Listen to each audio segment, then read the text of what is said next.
Donald Fortin est employé au ministère de la Sécurité publique depuis le verglas de 1998, donc un autre exemple de situation majeure d'urgence.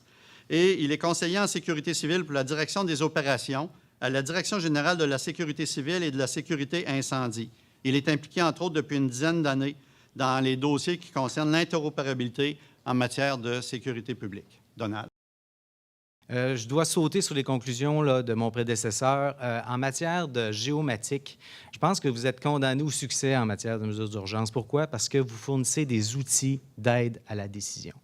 C'est dans ce contexte-là que je vais faire ma présentation aujourd'hui.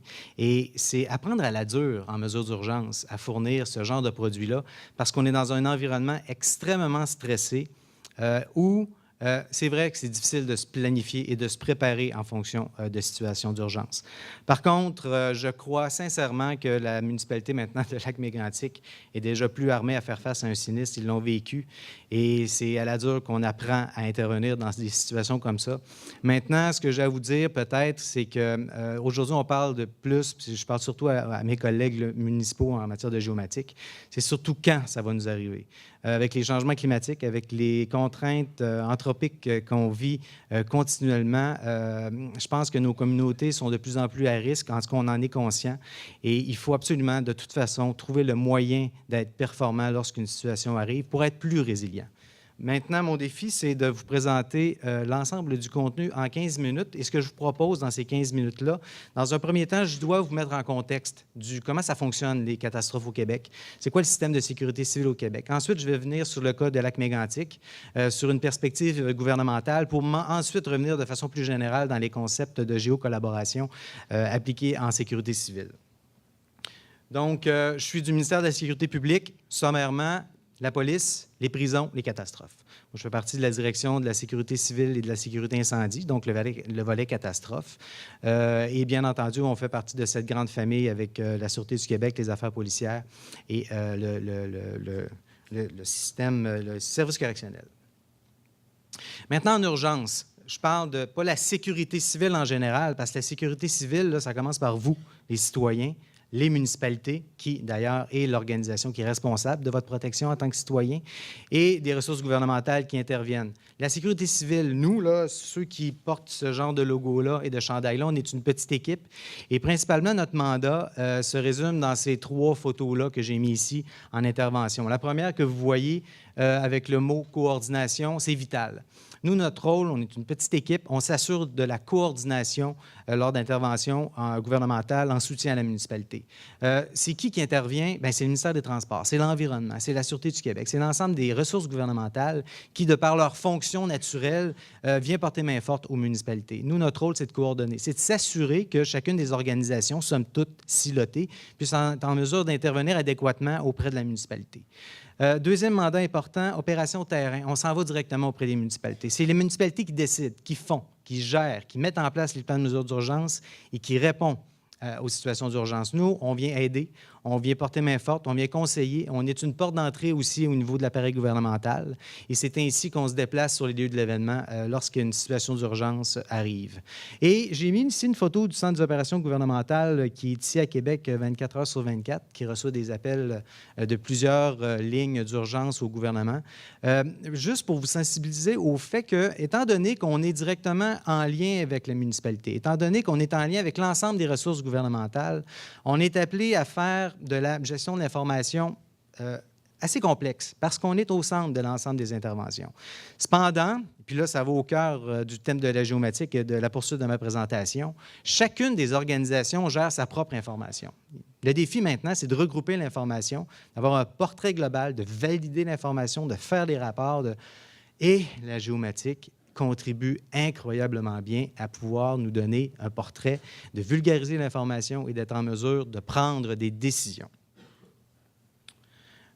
Scène typique en mesure d'urgence, j'ai pris une photo ici d'un exercice au centre-ville de Montréal, mais dans l'ensemble des interventions au Québec, vous allez voir ce portrait-là, il y a les premiers intervenants, la police, les pompiers, les ambulanciers. Il y a déjà 3 organisations différentes qui doivent se coordonner sur le site pour être en mesure de sauver des vies, protéger les biens. Ça, c'est un portrait que vous allez voir globalement. Mais maintenant, qu'en est-il au Québec? Ensuite de ça, je vais aller sur l'exemple concret de Lac-Mégantic. On a 1133 municipalités au Québec, dont 718 de moins de 2000 habitants. Donc, on a un portrait varié avec des petites organisations, somme toute, un petit peu partout au Québec.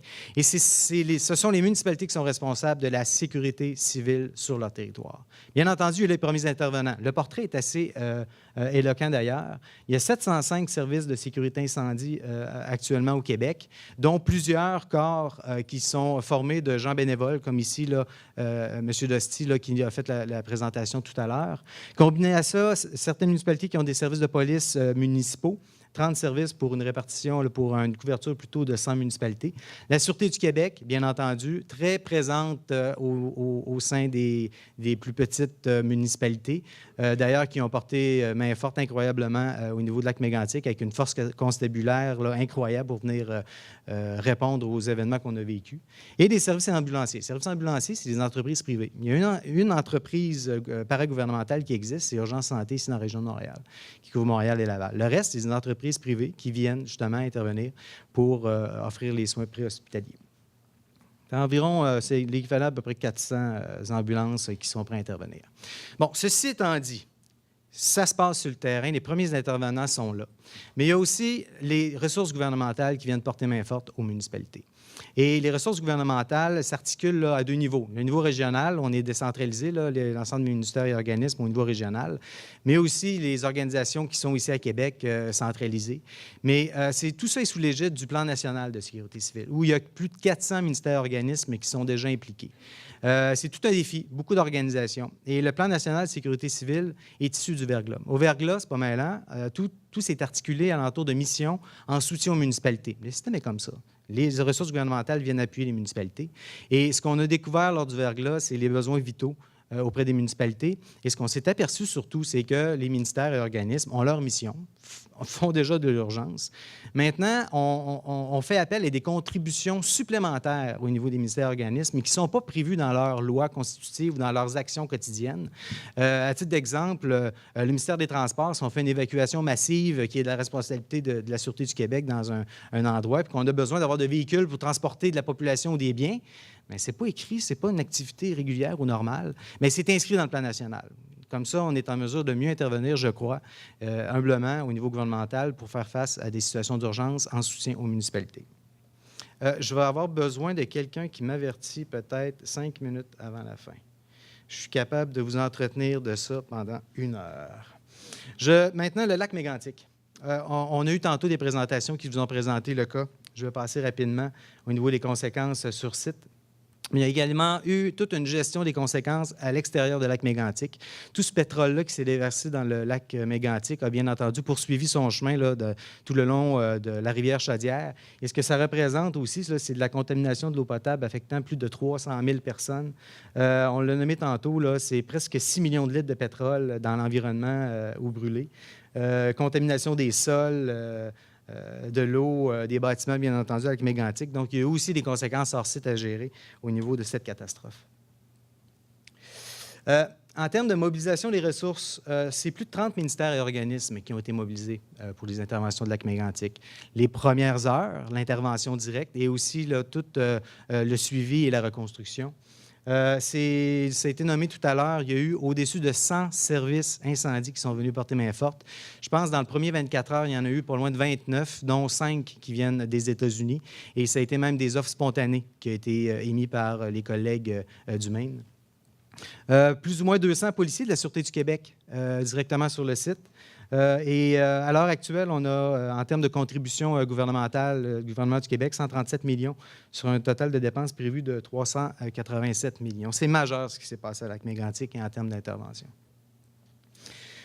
Maintenant, les besoins géomatiques. Durant les premières heures, écoutez, cette image-là parle. Là. Les premières heures, les gens là, qui étaient sur le terrain, c'est ce qu'ils vivaient, c'est ce qu'ils voyaient. Et quand on est en urgence, on a besoin d'avoir de l'information sur la situation. C'est la première chose qui doit être connue pour être en mesure d'organiser et d'orchestrer la réponse. Et les gens qui ont fait face à ce sinistre-là, dont le témoignage qu'on a eu tantôt, c'est l'image qu'ils avaient. C'était extrêmement difficile, étant donné l'ampleur de la circonstance, de savoir à quoi les gens, les premiers intervenants pouvaient faire face. Donc, en termes de besoin d'image, en besoin d'information, les premières heures se limitaient à ça. C'est extrêmement difficile d'avoir un point de vue, je dirais, là, global de la situation pour être en mesure d'orchestrer la réponse. Le type de produit, quels bâtiments qui sont touchés, qu'est-ce qui se passe dans ma municipalité, jusqu'où ça va, qui est là. C'est toutes ces questions-là qui surviennent là, au niveau des premiers intervenants auprès de la municipalité lorsqu'une situation de sinistre survient. Le premier survol de la Sûreté du Québec, ça a été mentionné tout à l'heure, a permis d'avoir un état de situation. Et c'est ce premier état de situation-là qui a permis là, de commencer à comprendre le phénomène, à mieux articuler la réponse pour être en mesure là, de planifier les mesures d'urgence, de prendre des décisions. Et je reviens tout le temps aussi au niveau là, du besoin géomatique, parce que pour les gens qui interviennent, pour les gens qui sont sur le terrain, les pompiers, la police, les gens de sécurité civile, la municipalité, ceux qui ont un rôle à jouer, ils ont besoin de cartes. Et je souligne carte, parce que pour ces gens-là, la géomatique, c'est avant tout une carte. Ils ont besoin de l'information. Toute la mécanique de production, toute la mécanique, le potentiel, les analyses spatiales, et votre domaine en particulier, c'est mal connu au niveau des premiers intervenants. Ils ont besoin de cartes. Ça a été souligné tantôt, lorsque quelqu'un se pointe dans un bureau là, de quelqu'un là, qui produit de la géomatique, je veux une carte maintenant. Avec quelles données? C'est quoi ton besoin? Il y a l'ensemble des questions qu'on doit poser, mais pour l'intervenant d'urgence, c'est clair, je veux une carte d'information, et c'est dans ce contexte-là que les intervenants géomatiques doivent travailler. Je dois souligner absolument ici un exemple au niveau de la planification en géomatique qui permet d'avoir des produits rapidement et très intéressant. Ici, c'est une donnée qui a été générée par le USGS le 7 juillet d'un produit de Digital Globe, issu de la Charte internationale espace et catastrophes. C'est planifié à l'avance. Donc, quand il y a un sinistre qui se passe partout, je crois que c'est international, Daniel, là, tu pourrais confirmer. Les intervenants en mesure d'urgence ont accès à de la cartographie, surtout satellitaire, pour avoir des images rapidement, et c'est issu de cette charte internationale-là. Je ne sais pas si tu en parles un petit peu après. Je vais te laisser le contenu de ça, que je ne maîtrise pas, donc je vais te le laisser par la suite. Il y a d'autres types de produits, comme voyez-vous ici, c'est une image intéressante, une photo aérienne qui a été produite par Aérophoto, une compagnie privée, qui a décidé de survoler pour aller chercher cette image-là. Tout de suite après, il y a eu une fermeture du corridor aérien au-dessus de lac Mégantic, pour des raisons évidentes. Mais cette image-là a été produite et elle a pu être utilisée, entre autres, là, pour les interventions, et elle fut très utile. Maintenant, besoin dans les premières heures. Regardez. Ça, là, c'est ce qu'on fait avec les cartes. Donc, vous pensez géomatique, production, analyse spatiale, c'est ce que les intervenants ont besoin, d'avoir des cartes. L'impression, là, on a beau avoir des nouvelles technologies. Je fais partie des gens qui développent présentement au ministère des capacités mobiles pour être en mesure de mieux intervenir sur le terrain. Oubliez ça, en urgence, on a besoin de cartes papier. On a besoin de produits de qualité en grand nombre et produits rapidement.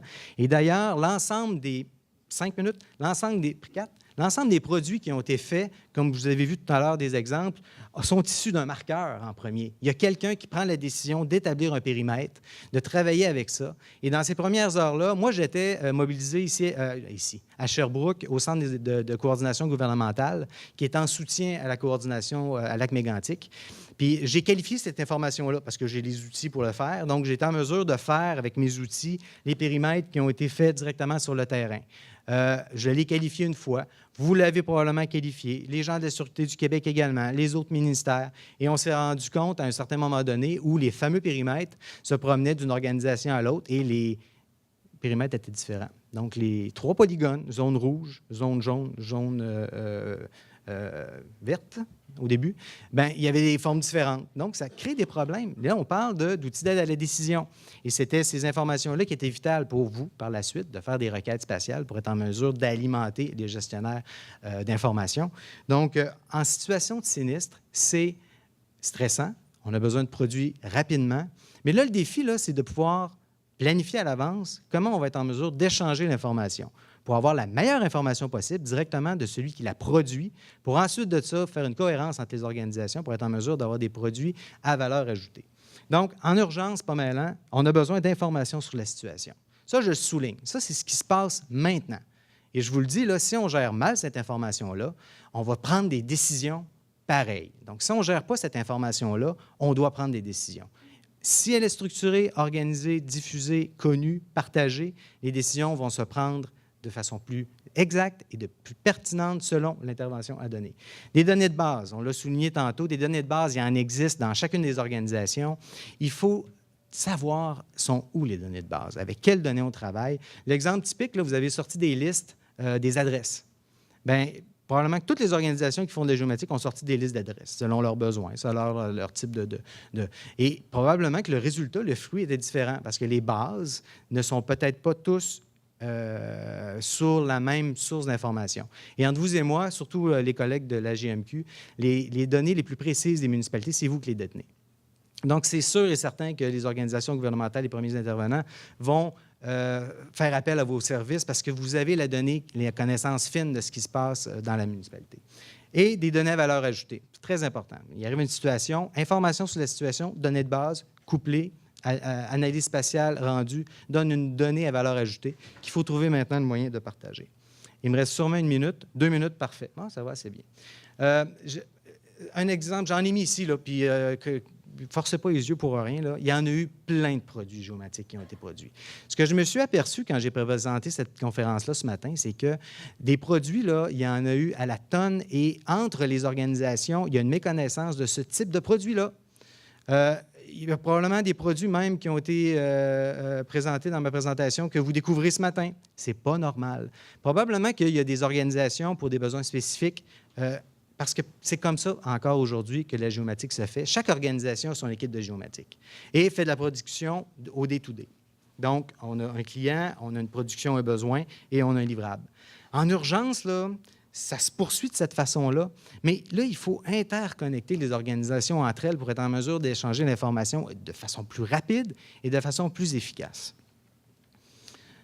D'autres produits, je pense que je vais laisser Daniel les présenter tout à l'heure, là, qui ont été faits là, de façon à observation de la Terre. Mais il y a d'autres aléas également. Présentement, là, on fait face là, en ce moment à des incendies de forêt. On est là-dessus. Il y a des mouvements de terrain à la tonne, des inondations qui est un phénomène récurrent et non plus juste printanier. Les inondations, présentement, quand j'ai commencé à travailler lors du verglas, là, nous autres, on se préparait au printemps. Maintenant, les inondations, c'est n'importe quand. Donc, il faut faire face maintenant à des situations qui changent dans un domaine extrêmement complexe. Et pourquoi ça vaut la peine de se planifier en géomatique, de mettre en place une contribution de votre domaine aux mesures d'urgence? Écoutez, à chaque année, nous, là, à la Sécurité civile, là, comme en 2012-2013, on a été sur 585 événements. Cette année, 2013-2014, 486. Il y en a des événements de différentes dimensions, mais qui affectent la population. Il y en a, au moment où on se parle, je pense qu'on est sur 35. Pour finir très rapidement, les enjeux de coordination, situation complexe. Maintenant, il faut être en mesure de mettre en place, et c'est une piste que je vous lance parce qu'on n'a pas encore réussi à faire en sorte d'y arriver, c'est de mettre en place une véritable géocollaboration. Autrement dit, de générer la donnée, de la structurer, de la partager, mais de l'expertiser. Parce que là, c'est un autre phénomène qu'on vit en urgence de façon rapide, c'est qu'une donnée prend tout son sens dans la mesure où elle est bien expliquée. Et parfois, les gens qui doivent prendre des décisions en urgence n'ont pas cette expertise-là qui accompagne l'analyse spatiale que vous faites. Donc, en conclusion, je pense qu'il faut travailler ensemble de façon interopérable. Et rapidement, si on veut être interopérable, il faut travailler avec ces 5 piliers-là. Parce que la technologie, là, ça existe. Je pense que les logiciels sont là, les réseaux, les bandes passantes. Tout est en place en ce moment pour être en mesure de répondre au niveau technologique. Mais là, c'est l'aspect gouvernance qu'il faut regarder. C'est l'aspect préparation, planification. Il faut, si j'ai un message à passer aujourd'hui à mes collègues municipaux et gouvernementaux, c'est que vous avez la connaissance en géomatique. Les gens en urgence ne connaissent pas ce que la géomatique peut leur apporter. Ils ne le connaissent pas tant que ça. Il faut apporter la géomatique dans la planification des mesures d'urgence et n'attendez surtout pas que les gens des mesures d'urgence aillent vous voir pour leurs besoins. Souvent, c'est méconnu. Donc, c'est difficile pour eux d'articuler leurs besoins exacts avant une situation d'urgence. Donc, je vous invite à faire part aux tables, à poser des questions, à expliquer ce que vous êtes capable de faire et être en mesure de produire pour la communauté des mesures d'urgence. Donc, ça finit ma présentation ici. Je vous remercie beaucoup.